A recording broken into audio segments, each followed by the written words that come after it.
बिस्मिल्लाहिर्रहमानिर्रहीम।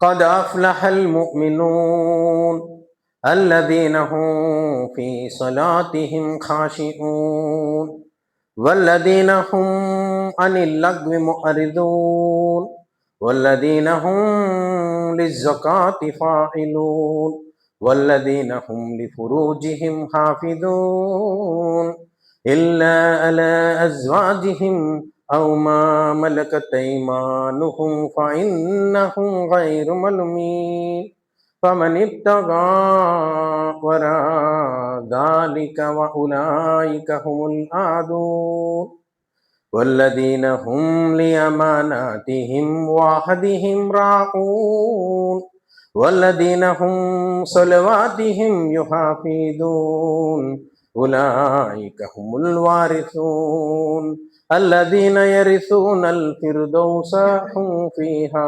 ख़ालिदून। अल्हम्दुलिल्लाहि रब्बिल आलमीन। సమస్త స్తోత్రములు తమాం తారీఫే అల్లాహ్కి లియే। సోదరులారా, ఈ జుమ్మా సందర్భంగా నేను మీ ముందు చెప్పబోయే అంశము స్వర్గంలో ఫిర్దౌస్ యొక్క ప్రదేశానికి వారసులు ఎవరు? ప్రతి ముస్లిం, ప్రతి విశ్వాసి తప్పకుండా అర్థం చేసుకుని విశ్వసించవలసినటువంటి విషయం ఇది, మరియు ఆచరించవలసినటువంటి విషయం ఇది. ఎందుకంటే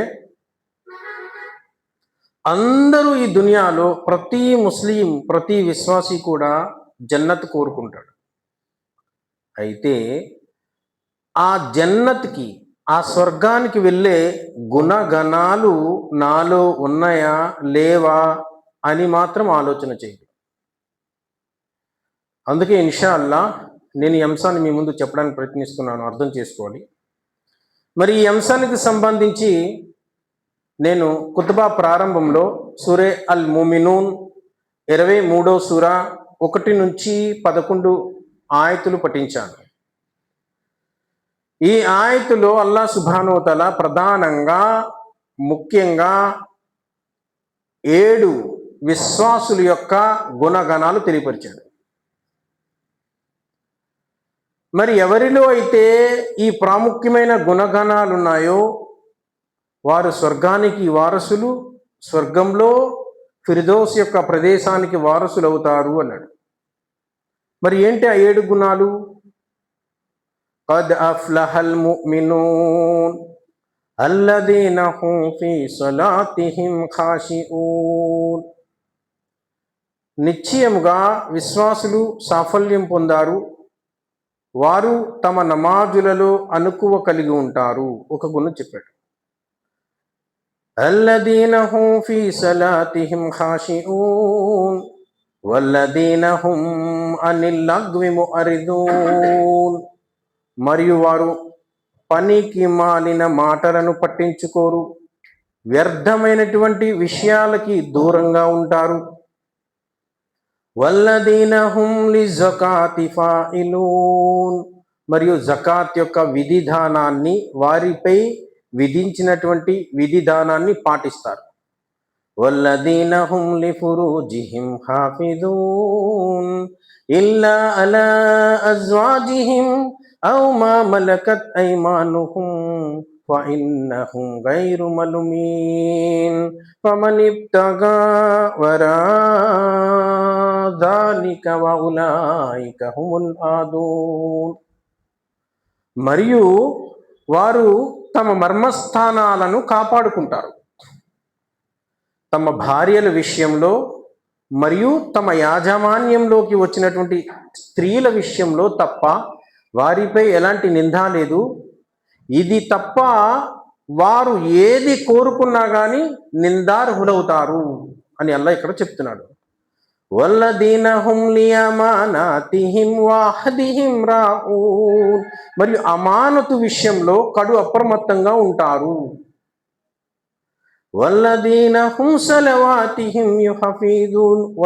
మరియు వారు తమ నమాజులను పరిరక్షించుకుంటారు. ఇలా 7 రకాల గుణాలు చెప్పాడండి. మరి వీటిలో అల్హమ్దులిల్లా ఈ 7 రకాల గుణగణాలు ఉండాలి అని అల్లాహ్ సుబ్హానహు వ తఆలా తప్పకుండా ఇక్కడ నిర్దేశిస్తున్నారు. మరి ఎవరైతే ఈ 7 రకాల గుణాలు ఉంటాయో వారు జన్నత్కు వారసులు.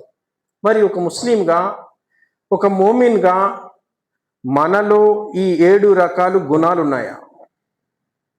ప్రతి ఒక్క విశ్వాసి పరిశీలన చేసుకోవాల్సినటువంటి విషయం ఇది.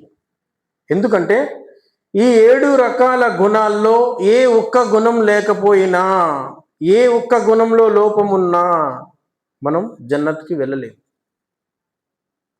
మనం జీవితాంతం చేసుకున్నటువంటి సత్కార్యాలు, పుణ్యాలు, నమాజులు, ఉపవాసాలు, హజ్, ఉమ్రా లాంటి గొప్ప గొప్ప కార్యాలు కూడా అన్ని వృధా అయిపోయినట్టే. ఈ 7 రకాల గుణాలు తప్పకుండా ఉండాలి అని చెప్తున్నాడు. మరి ఇన్షా అల్లా ఈ సందర్భంగా నేను ఒక్కొక్కటి మీ ముందు వివరించడానికి ప్రయత్నిస్తాను. మనం వీటిలో మన గుణాలు ఎలా ఉన్నాయి అనేది పరిశీలన చేసుకోవాలి. లోపం ఉంటే సంస్కరణ చేసుకోవాలి. జుమ్మా అనేది సంస్కరణ చేసుకునే దినం. కాబట్టి సోదరులారా ఆలోచించేయండి. మరి ఇక్కడ అల్లాహ్ సుబ్హానహు వ తఆలా ముందుగా ఏం చెప్తున్నాడు? ఖద్ అఫ్లహల్ ముమినూన్ అల్లదీన హుం ఫీ సలాతిహిం ఖాషిఊన్. నిశ్చయంగా విశ్వాసులు సాఫల్యం పొందారు అంటాడు. ఈ విషయాన్ని కనుక మనం పరిశీలిస్తే అవిశ్వాసులు వారు ఎన్ని సత్కార్యాలు చేసినా, ఎంత గొప్ప పేరు ప్రఖ్యాతులు సంపాదించుకున్నా, ఈ దునియాలో ఎంత హోదా కలిగి ఉన్నా సాఫల్యం పొందలేరు అని అల్లాహ్ సుబ్హానహు వ తఆలా ఇక్కడ ఇంటిమేషన్ ఇస్తున్నాడు విశ్వాసులకు.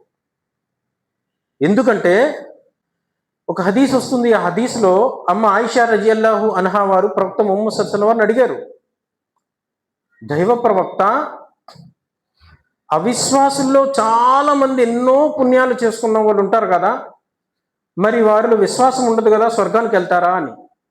ప్రవక్త ముహమ్మద్ సల్లల్లాహు అలైహి వసల్లం వారు అన్నారు, విశ్వాసి అయి ఉన్నవాడు అతి చిన్న సత్కార్యం చేసినా కానీ దాని ప్రతిఫలం ఉంటుంది. అవిశ్వాసులు ఎంత గొప్ప సత్కార్యాలు చేసినా ప్రతిఫలం ఉండదు, వారు జన్నత్కి వెళ్ళలేరు అంటారు. ఉదాహరణకి అబ్దుల్లా బిన్ జిదాన్ గురించి అమ్మ ఆయిషా రజియల్లాహు అన్హా వారు అడిగారు. దైవ ప్రవక్త ముహమ్మద్ సల్లల్లాహు అలైహి వసల్లం వారు ఇదే ఆన్సర్ ఇచ్చారు. ఇంకా అల్లాహ్ సుబ్హానహు వ తఆలా ఖురాన్లో సూరా ఇబ్రాహీం 14వ అధ్యాయం ఆయత్ నెంబర్ 18ని పరిశీలిస్తే, మరి అవిశ్వాసులు తమ జీవితకాలం మొత్తం సంపాదించుకున్నటువంటి పుణ్యాలన్నీ ఏమైపోయాయి అంటే అల్లాహ్ ఈ ఆయత్తును ఆన్సర్ ఇస్తున్నాడు. ఏం చెప్తున్నాడు? తమ ప్రభువును తిరస్కరించిన వారి పరిస్థితి ఎలాంటిదంటే, తుఫాను రోజున తీవ్రంగా వీచే గాలికి కొట్టుకుపోయే బూడిద లాంటిది. వారు చేసుకున్న సత్కార్యాలన్నీ కూడా తుఫాను రోజున తీవ్రంగా వీచే గాలికి బూడిదలా ఏ విధంగా అయితే కొట్టుకుపోతాయో వారి యొక్క పుణ్యాలన్నీ అలాగే కొట్టుకుపోతాయి అని అల్లాహ్ సుబ్హానహు వ తఆలా ఇక్కడ చెప్తున్నాడు. వారు సంపాదించుకున్న దేనిపైన వారికి ఎలాంటి నియంత్రణ ఉండదు. ఇది ఘోరమైనటువంటి మార్గభ్రష్టత అంటున్నాడు. కాబట్టి ఇక్కడ అర్థం చేసుకోవాల్సిన విషయం ఏమిటంటే సోదరులారా, విశ్వాసి అనేది అల్హమ్దులిల్లా అల్లాహ్ సుబ్హానహు వ తఆలా వైపు నుంచి వచ్చినటువంటి ఒక రోల్ నెంబర్. దీనికి అందుకే కొంతమంది ఉలమా చెప్తున్నారు, ఒక విద్యార్థి ఉన్నాడు, తనకి ఇచ్చినటువంటి ఎగ్జామ్ పేపర్ని మొత్తం ఫుల్ఫిల్ చేసాడు, అన్నీ రాసేసాడు, ఒక్క క్వశ్చన్ కూడా వదలలేదు. ఎగ్జామ్ పేపర్ మీద తన యొక్క పేరు, తన యొక్క రోల్ నెంబరు రాయలేదంట. మరి ఆ ఎగ్జామ్ పేపర్కి వాల్యూ ఉంటుందా అని అడుగుతున్నాడు. ఉంటుందా? ఎందుకంటే అది ఎవరిదో తెలియదు, ఎలాంటి వాల్యూ దానికి ఉండదు. పేరు, రోల్ నెంబర్ లేకపోతే వాల్యూ ఉండదు కదా, అందరికీ తెలిసిన విషయం కదా. ఆ విశ్వాసుల యొక్క సత్కార్యాలు కూడా అలాంటివే, వాల్యూ లేనివి. మరి విశ్వాసులకు అల్హమ్దులిల్లా రోల్ నెంబర్ ఉంది, విశ్వాసి అని. అల్లాహ్ వైపు నుంచి వచ్చింది రోల్ నెంబర్. 1 2 3 4 5 గ్రేడ్స్ ఉన్నాయి కదా విశ్వాసుల్లో. ఆ రోల్ నెంబర్ దొరికింది. మనం ఏం చేయాలి ఇప్పుడు? ఎగ్జామ్ని మనం ఫుల్ఫిల్ చేయాలి. ఏంటి క్వశ్చన్స్? అల్లాహ్ సుబ్హానహు వ తఆలా ఖురాన్ మజీద్ ద్వారా మనకి పంపించినటువంటి ఆదేశాలు, హుకుం, నువ్వు ఎలా ఉండాలి, ఎలా జీవించాలి, నీ ప్రవర్తన ఎలా ఉండాలి, నీ మాట తీరు ఎలా ఉండాలి అనే విషయాన్ని పూర్తిగా అల్లా చెప్పాడు కదా. దీన్ని మనం అమలు చేయడమే అల్హమ్దులిల్లా మన క్వశ్చన్ పేపర్ని ఫుల్ఫిల్ చేయడం, ఎగ్జామ్ రాయడం. నువ్వు ఎప్పుడైతే ఇందులో పాస్ అయ్యావో అల్హమ్దులిల్లా నువ్వు లైఫ్ పాస్ అయిపోయావు ఈ దునియాలో. అల్లా సుబ్హానహు వ తఆలా మనకి జన్నత్ ప్రసాదిస్తాడు. ఈ విషయాన్ని అర్థం చేసుకోవాలి సోదరులారా. అందుకే అల్లా సుబ్హానహు వ తఆలా ఇక్కడ ఏం చెప్తున్నాడు, ఈ గుణాలను చెప్పడానికి ముందు ఏం చెప్పాడు, విశ్వాసులు సాఫల్యం పొందారు అంటున్నాడు. తర్వాత గుణాలు చెప్తున్నాడు. ఇవి మనలో ఎలా ఉన్నాయి పరిశీలన చేసుకోవాలి సోదరులారా. వారు తమ నమాజులలో అనుకువ కలిగి ఉంటారు. అల్లదీన హుం ఫీ సలాతిహిం ఖాషిఊన్. ఖాషిఊన్ అంటే దీని తఫ్సీర్ ప్రకారం ఖుషు అని అర్థం వస్తుంది.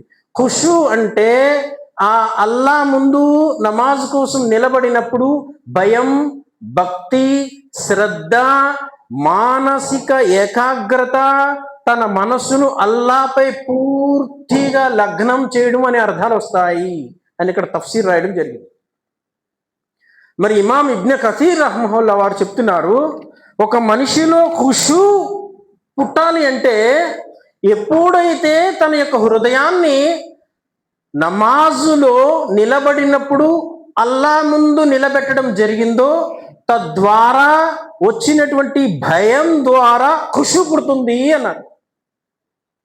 ఇంకా చెప్తున్నారు, ఎవరిలో అయితే ఖుషూ పుట్టే భయభక్తులు వచ్చాయో అతనిలో ఎలాంటి భయం ఉంటుందంటే అతని శరీరంలో ఉండేటువంటి ప్రతి అవయవము, కళ్ళు, చేతులు, కాళ్ళు కూడా అనగారిపోతాయి, అనుకువ కలిగి ఉంటాయి, అనుకువను ప్రదర్శిస్తాయి అన్నారు. దానికోసం అల్హమ్దులిల్లా ఇమాం ఇబ్న్ కసీర్ రహిమహుల్లా వారు సహబాల యొక్క ఉదాహరణ మరియు తాబాయిల యొక్క ఉదాహరణ కూడా చెప్పడం జరిగింది.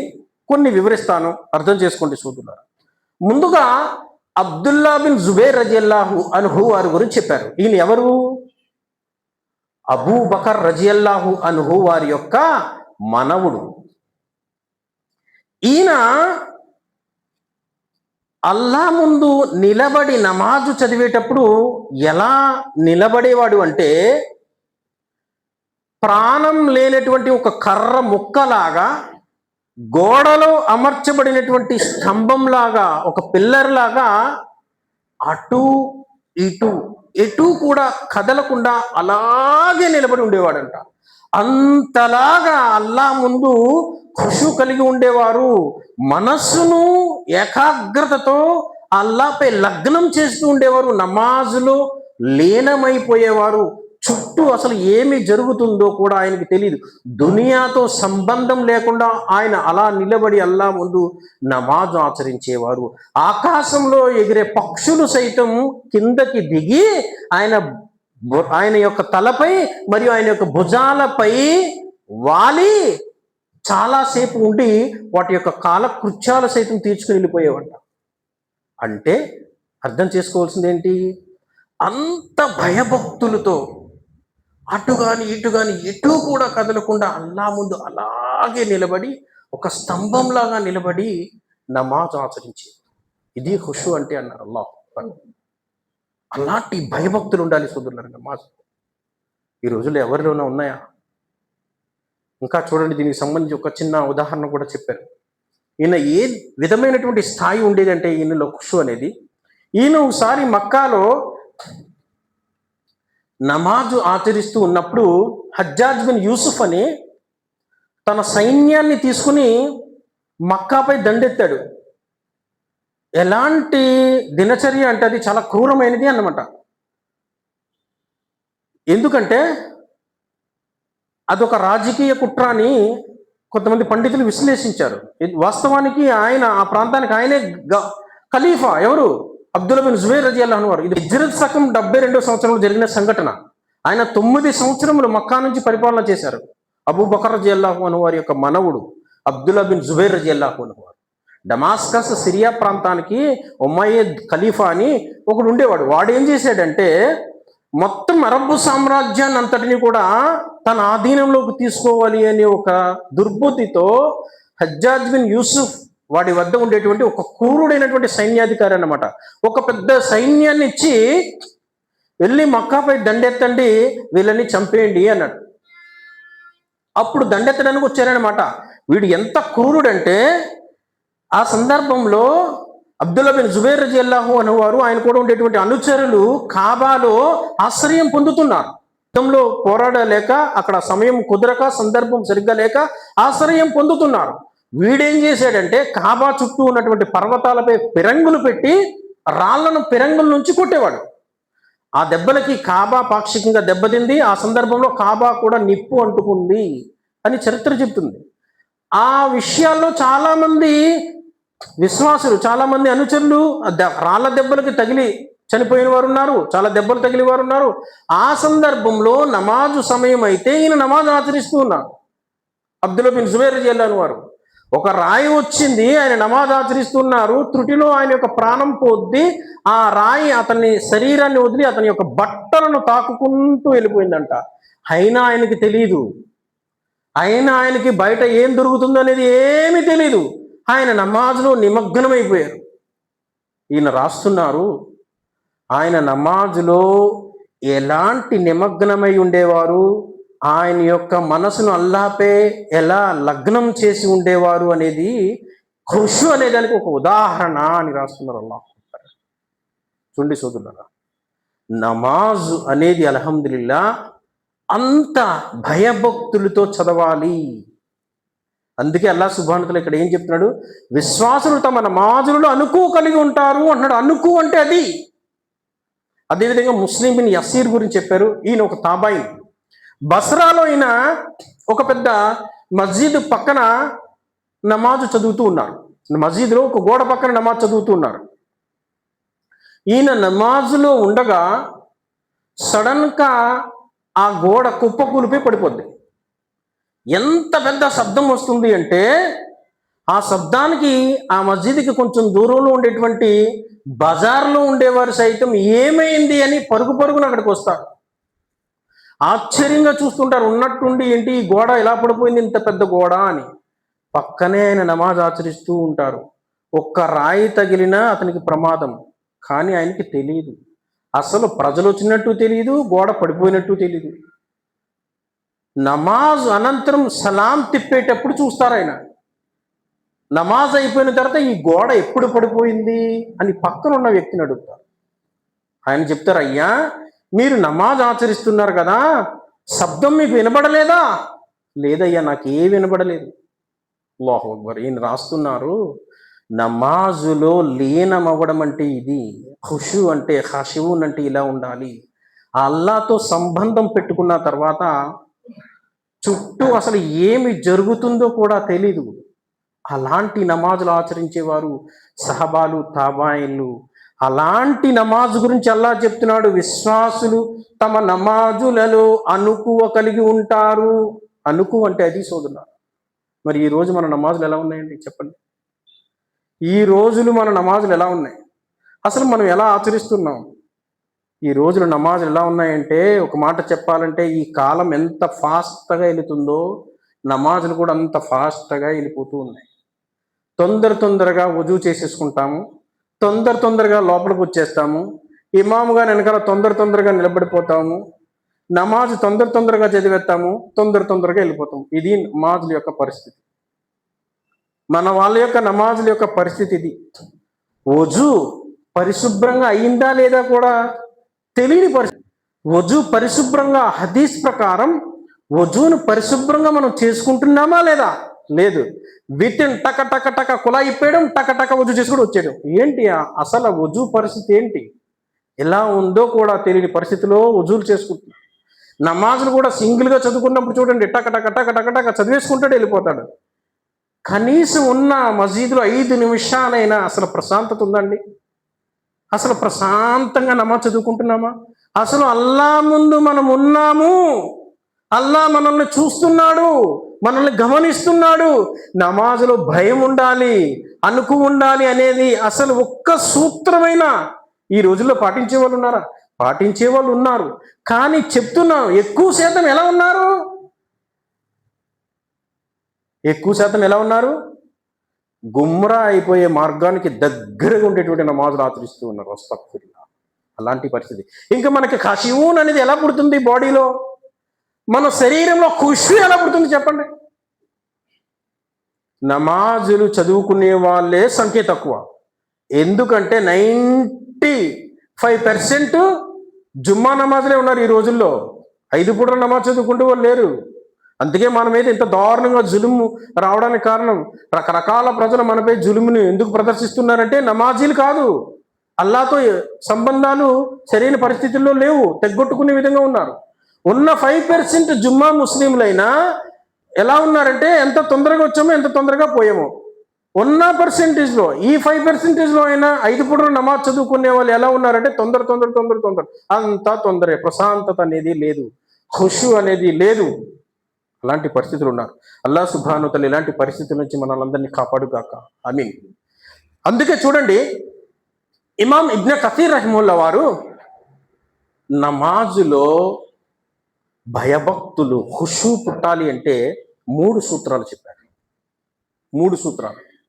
సూత్రం నెంబర్ 1 ఏంటి అంటే, నువ్వు ఎప్పుడైతే అల్లాహు అక్బర్ అని చెప్పి తక్బీర్ తహ్రీం చేసావో, మొదటిసారిగా నువ్వు చేయవలసినటువంటి సూత్రం ఏమిటంటే పూర్తిగా నీ చుట్టూ ఉన్నటువంటి దునియాని కట్ చేయాలి అన్నారు. కట్ చేయాలి. నీ వ్యాపారాలు, నీ ఉద్యోగాలు, నీ యొక్క పిల్లలు, మరియు ఏమైతే దునియాకి సంబంధించిన లింకాప్ అయి ఉన్నాయో వాటన్నిటిని కూడా కట్ చేసేయాలి. నువ్వు ఇప్పుడు అల్లా ముందున్నావు, అల్లాకి నీకు మాత్రమే కనెక్షన్ ఉండాలి, దునియాతో కాదు. మొదటి సూత్రం. ఈ సూత్రాన్ని అమలు చేయాలి. రెండవ సూత్రం ఏంటి తెలుసా? నువ్వు నమాజ్ ఆచరిస్తున్నావు కదా, నీ జీవిత కాలంలో ఇదే నీ చివరి నమాజు అని ఊహించి నమాజ్ చదవాలి అన్నారు. దీని తర్వాత నీకు మౌత్ వచ్చేస్తుంది, చావు వచ్చేస్తుంది. నీ నమాజ్ నువ్వు చదువుకోలేవు, నీ నమాజ్ ఇతరులు చదవాలి, నీ నమాజ్ ఇతరులు చదవాలి. కానీ నీ నమాజ్ నువ్వే ఇప్పుడు చదువుకుంటున్నావు. ఈ ఊహతో, ఈ జ్ఞానంతో నువ్వు నమాజ్ ఆచరించాలి అన్నారు. ఇది రెండవ సూత్రం. మూడవ సూత్రం ఏంటి తెలుసా?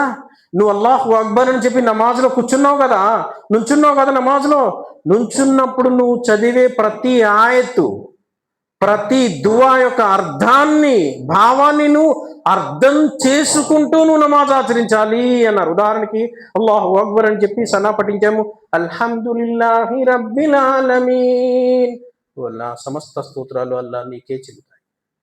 అర్రహ్మానిర్ రహీం, అల్లా నువ్వు కరుణామయుడివి, కరుణ చూపేవాడివి. మాలికి యౌమిద్దీన్, అల్లా నువ్వే తీర్పు దినానికి యజమానివి. ఇయ్యాక నఅబుదు వ ఇయ్యాక నస్తఈన్, ఓ అల్లా నిన్నే ఆరాధిస్తున్నాం, నిన్నే సహాయం అర్థిస్తున్నాం. ఇలా ప్రతి ఆయతకి నువ్వు అర్థాన్ని తీసుకుంటూ, నీ మైండ్ ద్వారా, నీ జ్ఞానం ద్వారా అర్థాన్ని తీసుకుంటూ నువ్వు నమాజు ఆచరించాలి. ఈ 3 సూత్రాలు చెప్పారు. అల్హమ్దులిల్లా, ఎవరిలో అయితే ఈ 3 సూత్రాలు ఉన్నాయో వారిలో ఖుషు పుడుతుంది, వారు ఖుషు సాధిస్తారు అన్నారు. అల్లాహు అక్బర్. ఈ రోజు ప్రజలు ఎందుకు గుమ్రా అయిపోతున్నారు తెలుసా సోదరులారా? మనం నమాజ్ ఆచరిస్తూ ఉన్నాం, మనిషి అయితే ఇక్కడ ఉన్నాం, కానీ మన యొక్క ఆలోచన, మన యొక్క జ్ఞానం అంతా బజార్లో ఉంది. మనం మనిషిగా ఇక్కడే ఉన్నాం, ఆలోచన అంతా బజారులో ఉంది. బజార్లో వాడేం చేస్తున్నాడు, వీడేం చేస్తున్నాడు, నా పరిస్థితి ఏంటి, నేను తొందరగా షాప్కి వెళ్ళిపోవాలి, అక్కడ నా కోసం కస్టమర్ చూస్తుంటాడు, పలానోడు వస్తున్నాడు, ఇక్కడికి వెళ్ళాలి, ఇదే ఆలోచన. కానీ నీలో ఖుషి ఎక్కడ పుడుతుంది? భయం ఎలా పుడుతుంది? చెప్పండి సోదరులారా. ఈ 3 సూత్రాలు లేని కారణంగానే ఒక వ్యక్తి గురించి, అరే బాబు నమాజ్ చదవరా బాబు అన్నా సరే స్థిరత్వంగా నమాజ్ చదవడు, స్థిరత్వం ఉండదు, నమాజ్కి రాడు, ఖాళీ ఉంటే వస్తాడు, లేకపోతే లేదు, అది పరిస్థితి. ఫజర్ నమాజ్ చదువుకునే అవకాశం అల్లా నీకు ఇచ్చాడు, కాళ్ళు చేతులు ఇచ్చాడు, మస్జిద్కి దగ్గరగా పెట్టాడు, దినదినము నెల నెల నిన్ను అభివృద్ధి పరుస్తున్నాడు, నీకు తెలుస్తుంది. అయినా ఫజర్ నమాజ్కి లేచి నమాజ్ చదువుకోలేనంత అజ్ఞానంగా ఈ దునియాలో జీవిస్తున్నామంటే మనలో ఖుషి ఎక్కడ పుడుతుంది చెప్పండి? ఎలా పుడుతుంది? అల్లాహ్ సుబ్హానహు వ తఆలా ఇక్కడ ఏం చెప్తున్నాడు? మీ నమాజులను అల్హమ్దులిల్లా ఖాషిఊన్ కలిగి ఉండాలి. నమాజుల్లో ఖాషిఊన్ కలిగి ఉండాలి అంటున్నాడు, అనుకువ కలిగి ఉండాలి అంటున్నాడు, భయభక్తులు కలిగి ఉండాలి. ఇది నీకు జన్నత్కి వెళ్ళేటువంటి మొదటి గుణం, మొదటి టికెట్. ఈ గుణం నీలో ఉండాలి. ఆ గుణాన్ని సంపాదించాలి. అల్హమ్దులిల్లా. ఆ గుణాన్ని ముందుగా నువ్వు సంపాదించినప్పుడు నీకు తర్వాత గుణాలు ప్రారంభమవుతాయి. ఈ గుణమే నీలో ఫెయిల్యూర్ అయిపోతే ఇంక ఏ గుణం నీలో ఉన్నా ఉంటే ఏంటి, ఉండకపోతే ఏంటి? ఉంటేటి ఉండకపోతే ఏంటి? నమాజే సరిలేనప్పుడు ఇంక ఏది ఉంటుంది నీలో? ఇంకా ఏ ఆచరణ ఉంటుంది? అల్లాహ్ సుబ్హానహు వ తఆలా ముఖ్యంగా నీపై ప్రధానంగా పెట్టినటువంటి నమాజ్ విధి పెట్టినప్పుడు, నిన్ను పుట్టించినటువంటి నీ ప్రభువు నీకు నన్ను ఆరాధించు, ఇది నీ మొదటి విధి, మొదటి ఫరజ్ అని చెప్పినప్పుడు, ఆ మొదటి విధిలో నేను ఫెయిల్యూర్ అయినప్పుడు ఇంకా ఏ విధిలోకి నువ్వు వెళ్ళగలవు? ఏ విధిని నువ్వు సంపూర్ణం చేయగలవు? ఈరోజు చాలా మంది పరిస్థితి ఇదే. ఈ ఖుషూ, ఈ ఖుషూ అనే దాన్ని మనసులో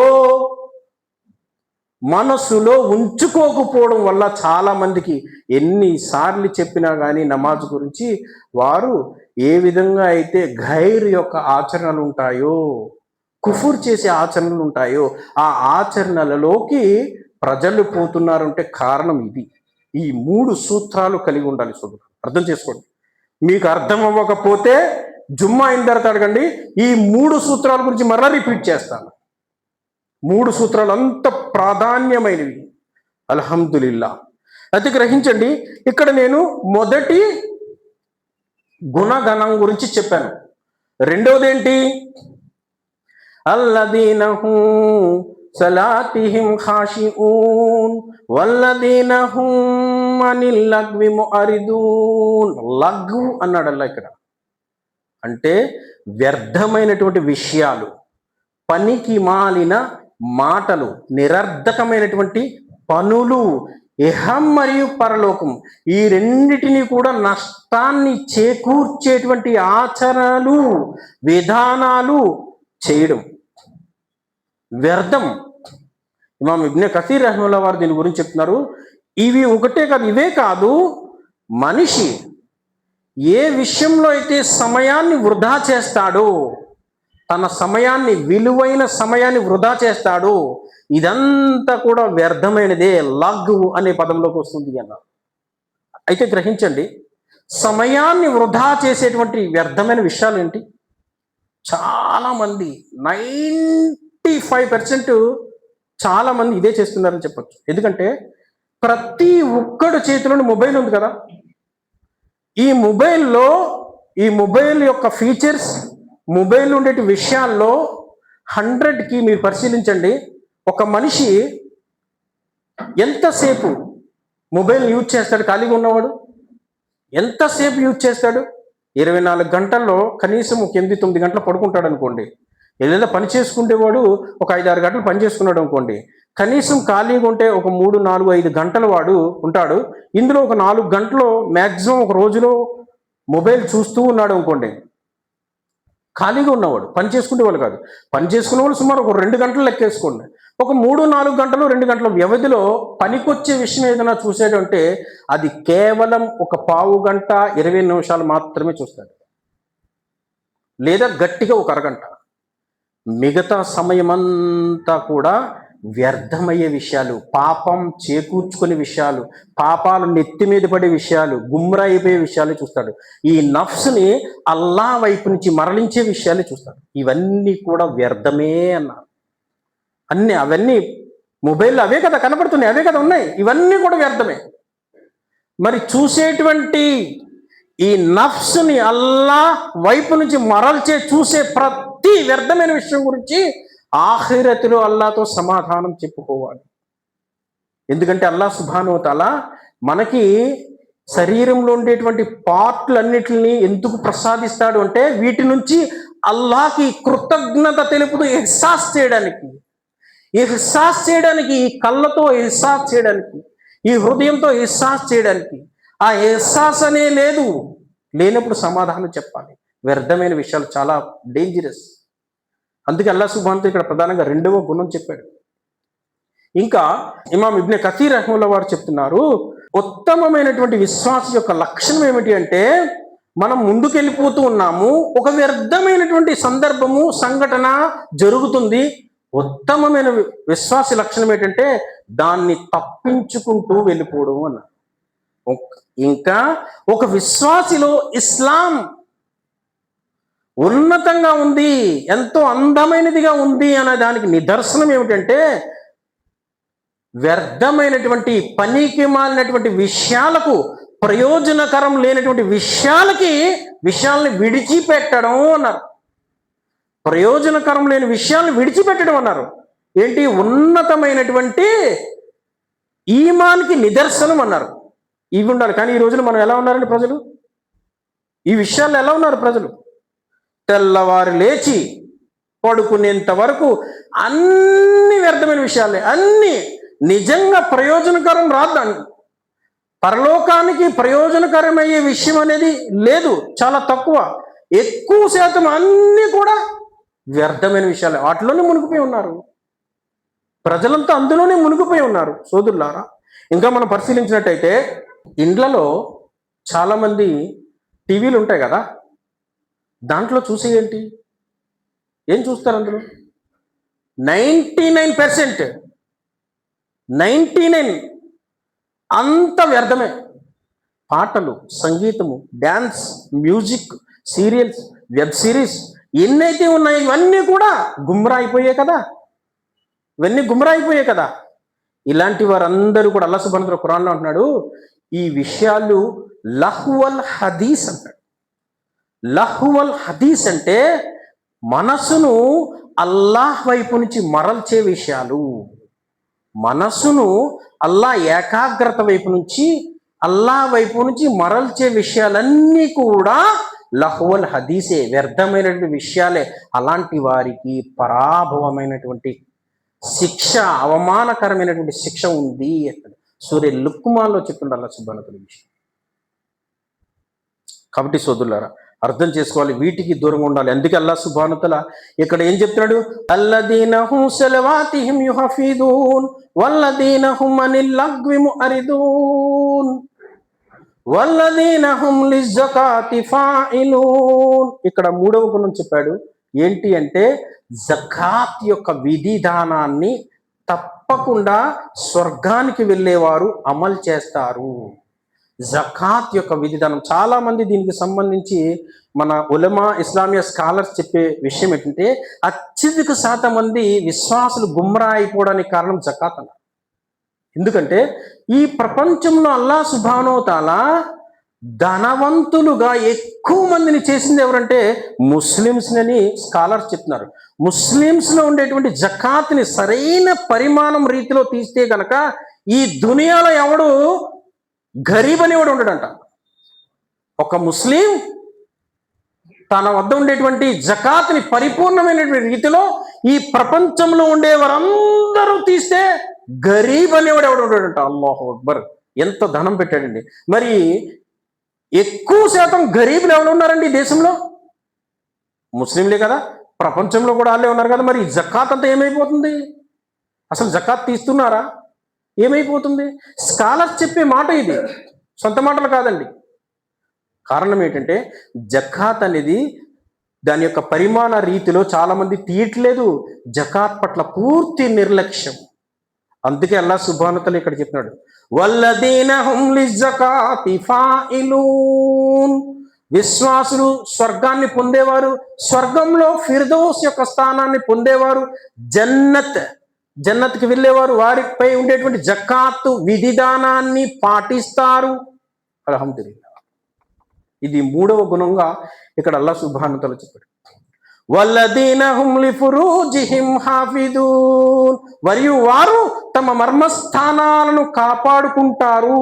తమ భార్యల విషయంలో, తమ యాజమాన్యంలోకి వచ్చినటువంటి బానిసరాల విషయంలో మాత్రం వారిపై నింద లేదు.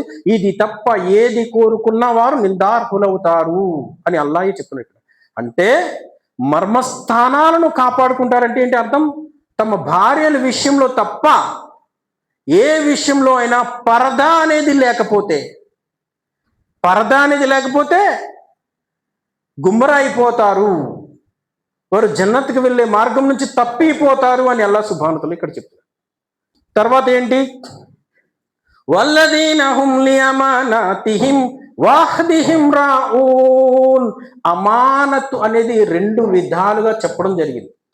అమానతు ఒకటి అల్లాకు మరియు దాసునికి మధ్య ఉండేటువంటి అమానతు. రెండోది దాసునికి అంటే ప్రజల మధ్య ఉండేటువంటి అమానతు. అల్లాకి మరియు దాసునికి ఉండే అమానతు ఏంటండి?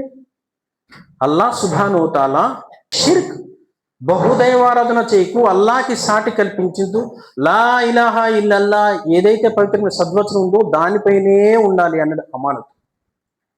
నమాజ్ 5 పూటల నీపై విధేయింది అమానతు. జకాత్ విధేయింది అమానతు. నీకు ధనం ఉంటే హజ్ చేసే స్తోమత అల్లా నీకు పెట్టాడు అమానతు. రమజాన్ నెలలో 30 రోజులు ఉపవాసాలు పాటించాలి అమానతు. ఇలా అల్లా ఆదేశించిన ప్రతి ఆదేశము కూడా నీపై అమానతై ఉంది. ఎందుకు? అల్లాహ్ సుబ్హానహు వ తఆలా ఖురాన్లో చెప్తున్నాడు, ఆయన యొక్క ఆదేశాన్ని, ఆయన యొక్క షరియత్ని ముందుగా ఈ భూమిపై దింపాలి అనుకున్నాడంట. భూమి తిరస్కరించింది. ఓ అల్లా, నేను ఈ బరువును మోయలేని అంది. తర్వాత పర్వతాలపై దింపాలి అనుకున్నాడు, అవి తిరస్కరించాయి. ఈ భూమిపై కొన్ని సృష్టిరాశులపై దింపాలి అనుకుంటే అవి తిరస్కరించాయి. మానవుడు ఎత్తుకున్నాడు అని